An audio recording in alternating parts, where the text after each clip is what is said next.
everybody, we're liable to cuss and say things that offend you. While we say that we care, we really don't care. So just be forewarned. Uh, I am Richard, and with me, the creator of Knights of the Braille, the Irish or British potato farmer himself, recently haircut and trimmed the gentleman Jim. Oh man, and I'm actually up in the land of free healthcare at the moment in Canada. But yeah, welcome to Knights of the Braille, groups of blind and visually impaired tabletop role-playing game enthusiasts. How are you doing today, Richard? Doing really good. We've had a really good prior recording conversation, so I couldn't help but laugh, and I had to introduce you as the beard trimmed and hair trimmed potato farmer because I saw that on Twitter yesterday, and I think I ROFL'd quite a bit. It's tough, man.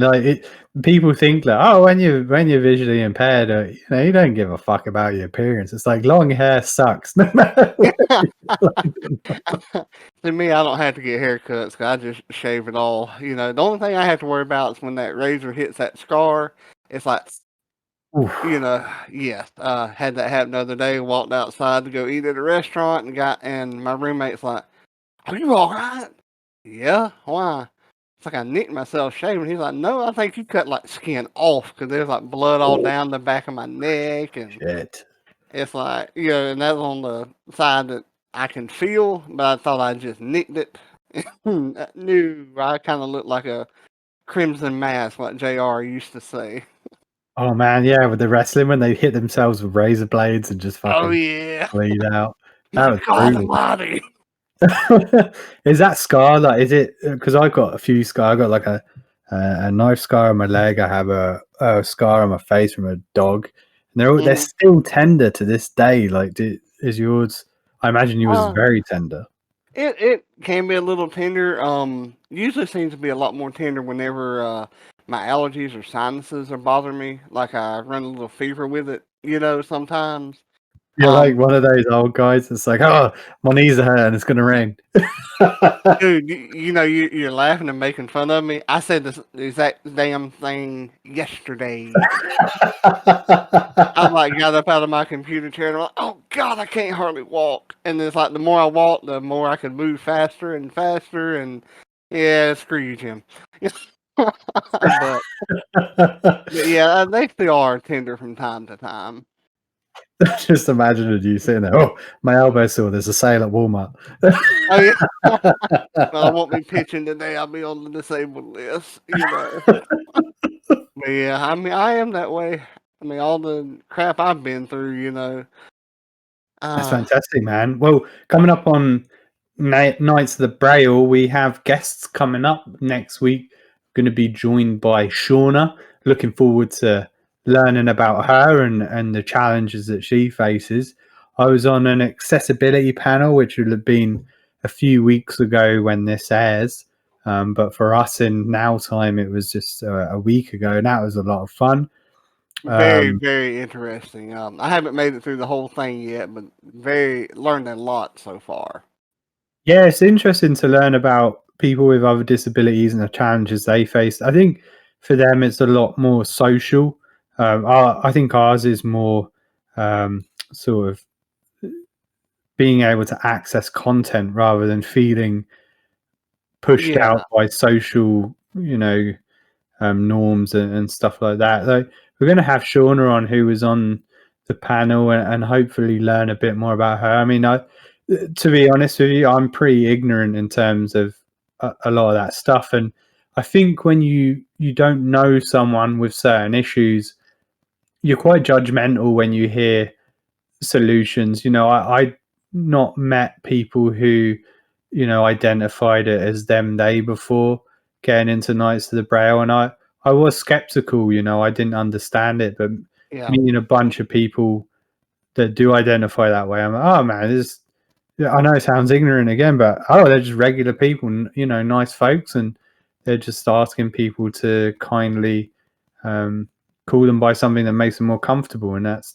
fine by me. So hopefully Shauna can teach us more about her condition, and that will make us, more empathetic towards people Yeah, in not different smarter, but situations. empathetic. Yes. There's I no mean, chance of that, mate. yeah, and I'm like you. My I won't necessarily call it a fear. It's like I go by the sounds of voices. So I don't want to offend somebody if they prefer to be called they or them, and then actually calling them a he or she. Just going by the voices, because like you said, I'm ignorant and stuff like that, and if I do offend it, accidentally, believe me, it's not on purpose. Because if I do want to offend you, as Jim can attest to, I will do it on purpose. You know, It's, I don't think that's ignorance. Sighted people misgender folks over the phone all the time. Like I've called women sir by yep, accident over the telephone. I think it's all about intent, man. People come up to me and ask me about my vision, like I'm sure they have with you. You can tell right off the bat if it's genuine or if it is um, trying to figure out if you're a faker. right. I think they can look at my scars and be like, he's not a faker. But somebody coming Absolutely, to you man. like, what the hell happened to you? Well, you know what? And I could give a lot of smart ass answers here, but I won't.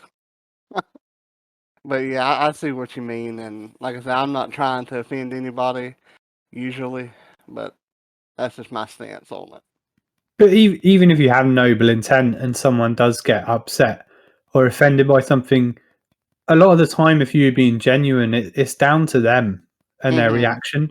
I've been in a bad place with vision loss where if someone asked me on a certain day, even if they were innocent or trying to be helpful, I might turn around and be like, "Fuck off," and I'm just being a dick. It Yeah, happens. we all have bad days.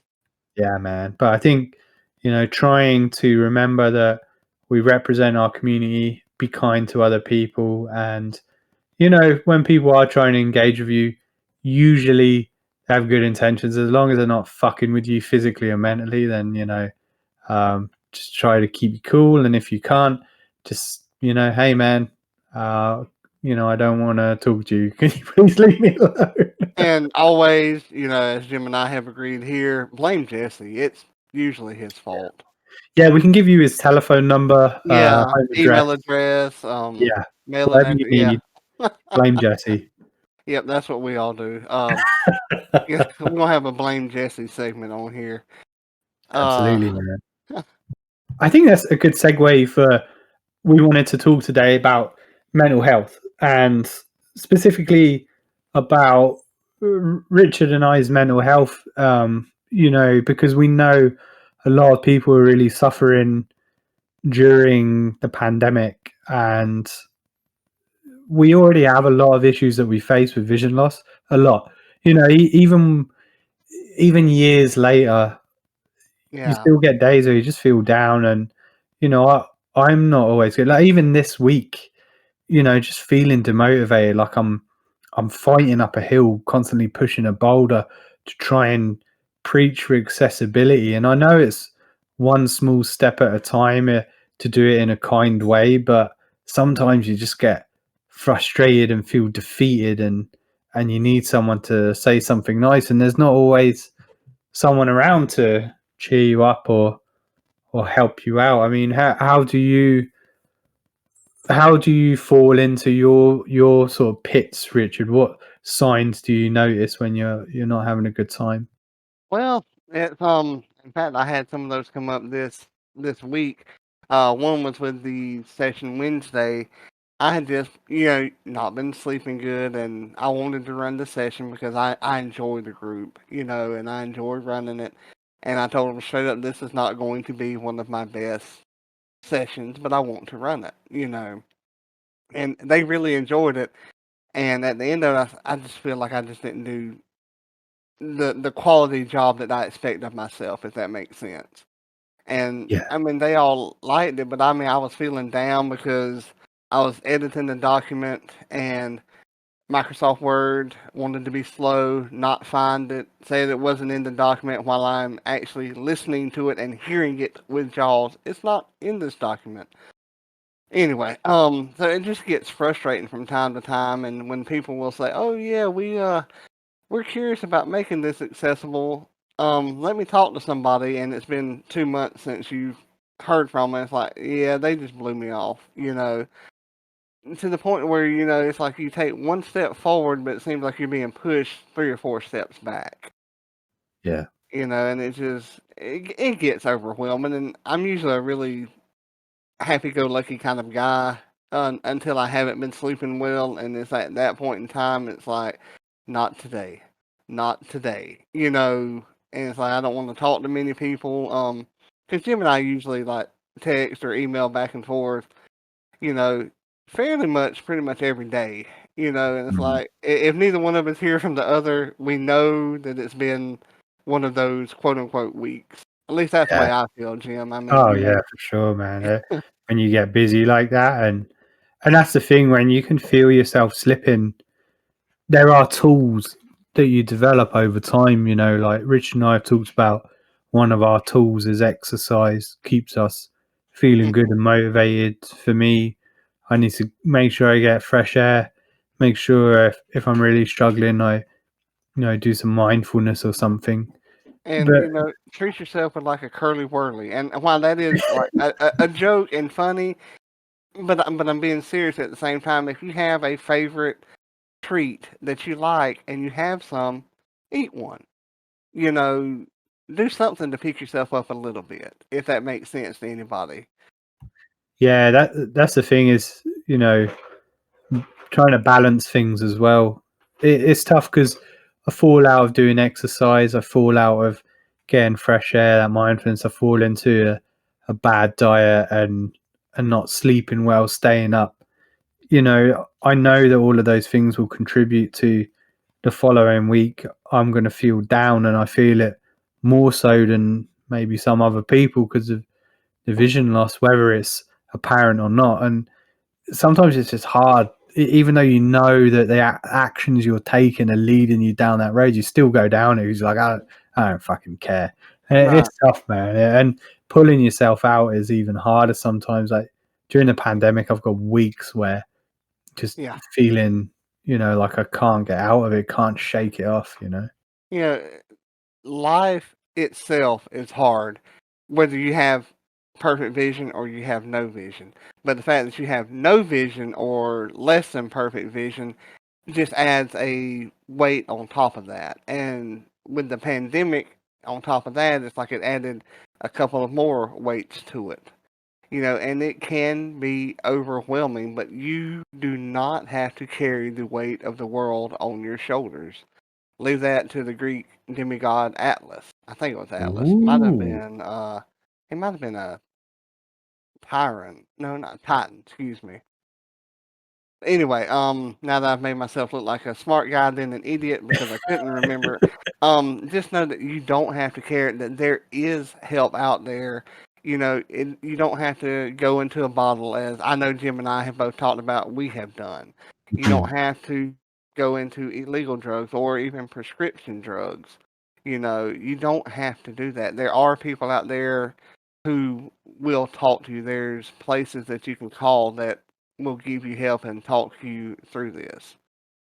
That's why getting involved in Knights of the Braille can be very helpful. Like, it's not a solution to your problems, but it gives you that sense of community. It gives you some social activity. I mean, getting into a game at least once a week is great. It really helps out. It's good to hang out with other visually impaired people. On one of our earlier podcasts, I talked about how until I actually got involved in the blind community where I live, I really did feel isolated, and meeting other people and hanging out really helped me. And Nice the Braille does that too, because even though you're not talking about everything to do with visual impairment, you have that sense of camaraderie, and I really enjoy it. And I think it's helpful to other people. And if I could, man, I'd run games every day. But Me again, I too. get burnt out doing that. But yeah, get involved in the chat and the community. And someone did share with us some hotlines in case you are struggling, in case we can't help. We're not mental health professionals. We're just talking from our experience and relating that to you and saying, hey, man, if you do need to talk, we're here, the community is here. But if you feel you need professional help, someone did send us these 3 hotlines. One is for SAMHSA, which is open Monday to Friday, 10 a.m. to 8 p.m. You can call 1-800-662-4357. So the services for mental health, which is 1-800-662-4357, Monday to Friday, 10 to 8. There's another one here which I'm not familiar with called NAMI. Maybe look this one up as well, guys. And if you feel you need help or you need to talk, you can call 1-800-950-6264. Again, 1-800-950-6264. And the last number we have is if you're really struggling, and I know we won't get into it today, but I'm sure Richard's felt this way too, as I have. I've certainly had suicidal thoughts in the past. Yeah. I'm sure many of us have, whether you acted on them or not. If you need to talk about that, don't come to Richard and I. We're not qualified to help with that, even though we've experienced it. If you need to talk, the National Suicide Prevention Line is 1-800-273-8255. Again, that's 24-hour National Suicide Prevention Line at 1-800-273-8255. If you need any of these numbers, I'm going to post them with this podcast as well. But it's really important that all of us make sure we're okay and know that you suffering makes us suffer too, man. If we found out that anything happened to anyone in our community, Rich and I would both be heartbroken. And I'm not saying that for the purpose, we'd be fucking heartbroken. So please don't suffer, okay?